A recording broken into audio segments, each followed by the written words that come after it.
जी, अस्सलाम वालेकुम स्टूडेंट्स। आज हम एक्सरसाइज 2.18 का क्वेश्चन 2 को स्टार्ट करना है। 2 को स्टार्ट करने से पहले अब हम ज़रा एक थोड़ा-सा इंट्रोडक्शन देख लेते हैं कि कितने टाइप्स ऑफ क्वेश्चन होंगे, उनकी नौइयत किस किस्म की होगी जिनके हमने ग्राफ बनाने हैं। पहली टाइप का क्या नाम है?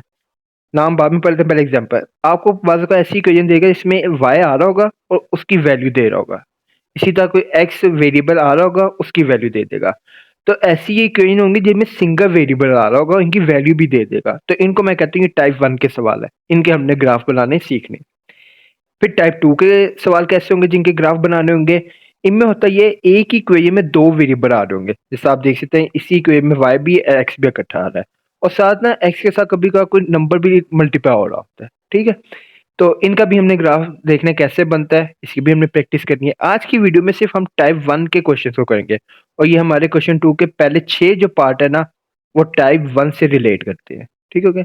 तो टाइप 1 के जो ग्राफ होते हैं आसान होते हैं, टाइप 2 के ज़रा थोड़े से औखे हो जाएंगे, लेकिन इंशाल्लाह वो भी ईज़ी हो जाएंगे आपके लिए करना। लेकिन अपने लेक्चर को स्टार्ट करते हैं।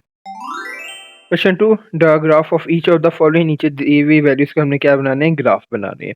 यहाँ मैं बात कर दूं बच्चों, लास्ट टाइम मैंने क्वेश्चन 1 में ना डिटेल में बता दिया है कि ग्राफ को बनाने के लिए एक टूल इस्तेमाल होता है और रिकॉल करें उस टूल का हमने नाम क्या रखा था? Cartesian plane. तो इस वीडियो में मैंने ये नहीं बताना कार्टेशियन प्लेन क्या है, वो मैं क्वेश्चन 1 की वीडियो में डिटेल में बता चुका हूँ। तो प्लीज़ अगर किसी को यही नहीं पता कार्टेशियन प्लेन कहते किसे हैं, तो ये वीडियो आपके लिए नहीं है। आप जाके पहले एक दफ़ा ये लेक्चर देख लें, इसे समझ लें। नहीं जी, अब हम स्टार्ट करते हैं अपने क्वेश्चन 2। पार्ट 1 में हमें कह रहा है y का वैल्यू है, इसका हमने ग्राफ बनाना है। y की वैल्यू क्या है? -2। तो आए स्टार्ट करते हैं। नहीं जी, पार्ट 1 को स्टार्ट करने से पहले मुझे अंदाज़ा हुआ कि इस वीडियो को देखने 2 तरह के स्टूडेंट होंगे। एक वो जो ऐसे ग्राफ पेपर पर ग्राफ बना रहे होंगे और दूसरे वो होंगे जो सिंपल आम जो पेपर होता है उस पर बना रहे होंगे। अब पहले इस मसले को हल कर लेते हैं कि दोनों में बनाने का कोई तरीका डिफरेंट नहीं है। ना इसमें मुश्किल है, ना उसमें बहुत आसान है। जिन्होंने इस पर ग्राफ पेपर पर बनाना है ना, उनके लिए सहूलत ये है कि वो इसी लाइन के ऊपर स्केल रखेंगे, ऐसे सीधी लाइन ड्रॉ करके ये y ड्रॉ कर लेंगे और इसी तरह ये x एक्सिस को ड्रॉ कर लेंगे। ठीक है? इसी तरह जो आम पेपर इस्तेमाल करते हैं वो भी स्केल रख के ऐसे सीधी और हॉरिजॉन्टल लाइन लगा लिएगा। अब मसला जो आता है ना, वो मेन है इधर वैल्यू लिखने का, जो बच्चे भूल जाते हैं। वो क्या है? देखें, जब वैल्यू लिखे ना अपने ग्राफ पेपर पर, जो ग्राफ है उनको सहूलत ये है कि वो पहले तो ये 0 लिखें, उसके बाद ये जो ऐसी लाइन आ रही है ना ग्राफ पर, इसको 1 बना देगा। उसके बाद जो दूसरी लाइन आ रही है इसको 2, उसके बाद ये तीसरी लाइन है 3। इसका फायदा उनको ये होगा कि जितने गैप्स बनेंगे ना ये इक्वल साइज के बनेंगे। इसी तरह 4 ग्राफ में ये रूल होता है कि आपने जो नंबर लिखे ना इनके दरमियान गैप सेम हो। 1 से लेकर 2 का गैप सेम, 3 से लेकर 4 का गैप सेम हो। इसका ग्राफ भी अच्छा बनता है, टेढ़ा मेढ़ा नहीं बनता जिसे कहते हैं कीड़े मकोड़े मार दिए। अब जिनको ग्राफ पेपर नहीं अलावा है, सिंपल पेपर अलावा है, उन्होंने क्या करना है? ऐसे वाई एक्सिस ड्रॉ करनी है। ठीक हो गया? फिर ये एक्स एक्सिस को ड्रॉ कर दिया। अब आपने नंबरिंग के लिए स्केल को ऐसे ही एक्स एक्सिस के ऊपर रखना है। ठीक है? ये गौर करें, मैंने 5 को बिल्कुल यहाँ सेंटर पॉइंट पर रखा है। किसी भी नंबर को ना पहले इधर सेंटर पॉइंट पर रखेगा। ये मेरा 0 आ गया। फिर उसके बाद अगला नंबर ये 6, यानी इसको मैं 1, फिर ये 2। ये जो नीचे नंबर आया ना, ये आपको बता देंगे कि आपने कहाँ पर लाइन डाल के वो नंबर लिखना है। ठीक है? इसका फायदा ये होगा कि आपके यहाँ पर भी गैप्स इक्वल साइज के आ जाएंगे। ठीक है? बस ये फर्क था कि उनको क्या खपाई करनी पड़ेगी, इनको क्या खपाई करनी पड़ेगी, ये मैंने शुरू में बता दिया। अब बाकी आप पेपर पर बनाए या ग्राफ पेपर पर बनाए, दोनों में अब जो तरीका है वो सेम होगा। जो डिफरेंट था मैंने आपको बता दिया। नहीं जी, अब आइए सवाल को स्टार्ट करते हैं। नहीं जी बच्चों, मैंने ये ग्राफ पेपर पे पहले से वाई एक्सिस और एक्स एक्सिस को ड्रॉ कर लिया है और उसके बाद जितनी वैल्यू थी वो भी लिख दी है। एक बात है, नोट यहाँ सुन लें, अगर वाई एक्सिस आप 7 सेंटीमीटर का ड्रॉ करते हैं तो एक्स भी 7 सेंटीमीटर का करिएगा ड्रॉ। अच्छा, वैसे ज़्यादा अच्छा मैंने कॉपी पे देखा 7 सेंटीमीटर का ही रखता है। इससे ज़्यादा या छोटा बनाए ठीक है, लेकिन ज़्यादा अच्छा 7 सेंटीमीटर का रखता है। अब आए पार्ट 1 स्टार्ट करते हैं। पार्ट 1 में क्या है? कह रहा है y इज इक्वल टू -2 का ग्राफ बना। इसमें पहला काम ये होगा, आपने ना तलाश करना है इस वैल्यू को ग्राफ पेपर पर। अब वो हमसे कह रहा है वाई एक्सिस पर जाओ। ठीक है? एक्सिस खुद बताएगा और उस पर -2 को तलाश करके लाओ। बड़ा आसान है, ये तो पजल वाली गेम है। ये आ गया वो पूरा वाई एक्सिस और माइनस वाली वैल्यू मेरे अगर नीचे होती है और इसमें मैंने वाई एक्सिस पर कौन सी वैल्यू देखनी है? -2। जहां ये वैल्यू होगी ना, इसको आपने से सर्कल कर देना है, उस वैल्यू को डॉट बना देना है। अब उसके बाद डिसीजन ये लेना है, इस डॉट से ना हमने एक लाइन पास करनी होती है, या तो वर्टिकल लाइन पास करेंगे या हॉरिजॉन्टल। अब ये डिसीजन ले कैसे? तो उसका तरीका है, फिर हम जाके वेरिएबल से पूछेंगे। हम कहेंगे भाईजान कौन सी लाइन ड्रॉ करें? उन्होंने कहा तुम्हें नजर नहीं आ रहा मैं वाई हूँ, वाई से आपको 40 क्लिक हो जाना चाहिए वर्टिकल लाइन। ठीक है, जैसे यहाँ आपने खुद शो किया है वाई एक्सिस यानी एक वर्टिकल लाइन। तो एक जुमला याद रखना है, जो दिखता है वो नहीं करना। दिख ये रहा है कि वर्टिकल लाइन ड्रॉ करनी है, लेकिन आपने ना हॉरिजॉन्टल लाइन ड्रॉ करनी है। बस ये जुमला याद कर ले, जो दिखता है वो नहीं करना, जो दिखता है वो नहीं करना। दिख क्या रहा है? वर्टिकल लाइन ड्रॉ करें, लेकिन हम क्या करेंगे? Horizontal line. ये मैथ्स में आपने जुमला याद कर लेना, ये काफी लेक्चर में मैं आपको बताऊंगा। तो इसका मतलब अब इस डॉट से ना मैंने एक लाइन पास करनी है, वो कौन सी लाइन होगी? हॉरिजॉन्टल। दिख रहा है कि मैं करूं, कौन गया, दिख रहा है कि मैं वर्टिकल लाइन ड्रॉ करूं, लेकिन क्या करूंगा? हॉरिजॉन्टल। कहेंगे सर रिपीट ही करते हैं। चलें जी, तो इस पॉइंट से मैं एक लाइन ड्रॉ कर दूंगा, वो कौन सी है? Horizontal line. अब इस लाइन के या तो इस साइड पर एरो डाल लें या इस साइड पर, किसी एक साइड पर एरो डाल लें। उसके बाद काम क्या करें? इस एरो के ऊपर लिखेंगे किस वैल्यू को शो करें। मैं कहूंगा y इज इक्वल टू -2 को ये शो कर। लें जी, बस यही मसला सी वो रिजॉल्व हो गया। ये जुमला याद कर लें, मसला रिजॉल्व हो जाएगा। आज नेक्स्ट पार्ट में लें जी। नेक्स्ट पार्ट है y इज इक्वल टू 5 है। ठीक हो गया, सारी बातें सवाल बताएगा। इसका ग्राफ बनाना है तो हम पूछेंगे किस एक्सिस पर, सवाल कहेगा y पर। मैंने ठीक हो गया, वैल्यू क्या तलाश करनी है? 5। सबको सवाल से नजर आ जाएगा। y पर तलाश करना है किसको? +5 को। तो मैंने कहा ये है +5। ठीक हो गया, अब डिसीजन लेना है कि इसके ऊपर कौन सी लाइन ड्रॉ कर देनी है।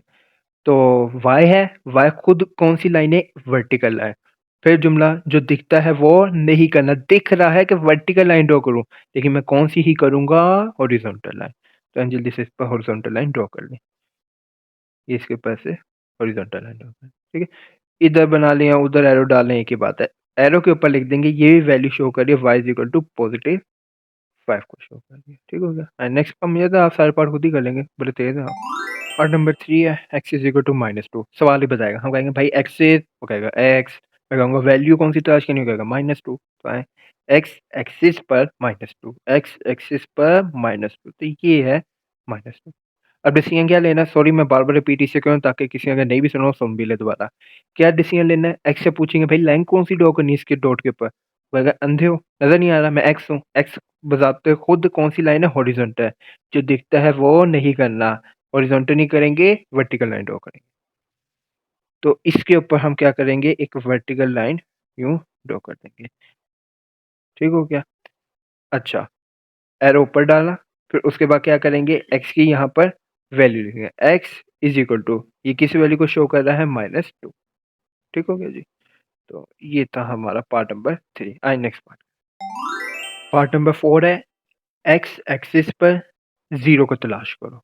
तो हमने कहा ठीक है जी, ये आ गया एक्स एक्सिस और द जीरो यहाँ पर होता है। ठीक है, सेंटर पर। अब डिसीजन वही है, एक्स बजाते खुद एक हॉरिजॉन्टल लाइन है, तो हम कौन सी लाइन ड्रॉ करेंगे? Vertical line. अब वर्टिकल लाइन सीधी ड्रॉ करेंगे, अब वो क्या हो गया? बाय जिसे कहते हैं इत्तेफाक से वो ऐसे वाई के ऊपर ड्रॉ हो गया। अब हम क्या करें? हमने तो ऐसे सीधी ड्रॉ करनी थी, तो बस वाई बीच में आ गया, क्या करें? तो बस ये आपको ऐसे बन गया। और एरो के यहाँ साइड पर करके लिखें एक्स इज इक्वल टू इस जीरो को शो कर रहा है। ठीक है, इससे परेशानी होगा। मैं काफ़ी स्टूडेंट्स को देखता हूँ, सर जी वो वाई के ऊपर बन गया, ये क्या हो गया? भाई क्या हो गया? कुछ भी नहीं गलत हुआ, नहीं टेंशन लेने, ये आपका सवाल सही हो गया। पार्ट 5 है y is equal to zero को ड्रॉ करना है। सवाल वाले बताएगा कौन सा एक्सिस? Y axis. कौन सी वैल्यू? Zero value. तो आए इधर तलाश कर लें जी, वाई एक्सिस पर जीरो, तो जीरो तो ये आ रहा है। ठीक हो गया। अब वाई बजाते खुद कौन सी लाइनों से पूछेंगे? वो कहेगा वर्टिकल हूँ। तो हमने जुमला क्या है देखने, जो दिखता है वो नहीं करना है, हम कौन सी लाइन ड्रॉ करेंगे? हॉरिजॉन्टल। तो यहाँ पर मैं कौन सी लाइन ड्रॉ करूँगा? हॉरिजॉन्टल। अब क्या करें? वाई के ये लाइन जो मैं ब्लू ड्रॉ कर रहा हूँ, ये गलती से एक्स के ऊपर आ गई है। मैं क्या करूँ? मैंने अपना काम सीधा करना है, और सीधा करके क्या लिख दूंगा? ये Y is equal to zero आ गया। ठीक हो गया। तो बस मैंने ये काम करना है, ये टेंशन मत ले कि ब्लू लाइन क्यों एक्स के ऊपर आ गई। बस यार सवाल करो तो कलम मुकाओ। पार्ट नंबर 6 है एक्स एक्सिस पर 7 को ड्रॉ करना है। ठीक हो गया। तो एल पर मैंने एक्स ही 6 तक बनाया हुआ है। चले आज से सूल बना लें, 7 की लेंथ की बनाएंगे और नंबर्स भी में 7 तक ही लिखेंगे। अब समझ लें, अब मैं टाइम सेव कर रहा हूँ। ये समझ लें 7 यहाँ पर था। ठीक होगा, 7 यहाँ पर। कहेंगे सर जाँच करो आप।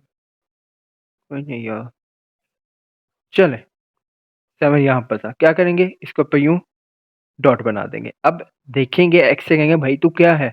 वो कहेगा मैं एक हॉरिजॉन्टल लाइन है तो जो दिखता है वो नहीं करना, वर्टिकल लाइन ड्रॉ करेंगे। तो इस पे कौन-सी लाइन ऐसे ड्रॉ कर देंगे वर्टिकल, ठीक हो गया और इसके ऊपर ऐसे एरो डाल देंगे। अच्छा एक्स में ना एक बात ये देखिएगा जब ये एक्स के ऐसे एरो बनाते हैं ना वैल्यू को शो करने के, तो एरो ऊपर बनाते हैं। वाई के लिए मैंने नहीं कभी ऐसा रूल देखा कोई मतलब स्ट्रिक्ट हो कि यहाँ क्यों एरो डाल दिया, यहाँ क्यों एरो डाल दिया। उसके लिए आप वैल्यू को शो करने के यहाँ पर एरो डाल दें या यहाँ पर एरो डाल दें, मसला नहीं है। लेकिन एक्स के लिए ज़रा ये अच्छी प्रेज़ेंटेशन होती है कि एरो ना ज़रा ऊपरली साइड पर डाला जाता है। ठीक है? अच्छा लिख दें ये क्या वैल्यू शो कर रहा है एक्स इक्वल्स है। ये समझ लें एक प्रेज़ेंटेशन का तरीका है, जो मैंने कहा जाते-जाते आपको बता दूँ। चलिए जी, उम्मीद करते हैं आज का लेक्चर आपको समझ आ गया होगा। समझ आ जाए यार लाइक कर दिएगा। बाकी हाँ, बाकी अब ये पार्ट रह गए यार, कितने हैं 1, 2, 3, 4, 5 पार्ट हैं। ये पार्ट्स बहुत इम्पोर्टेंट है, लॉन्ग क्वेश्चन में आगे हमें बहुत हेल्प करेंगे, तो इंशाल्लाह नेक्स्ट वीडियो में आपसे मुलाकात होगी। अल्लाह हाफ़िज़।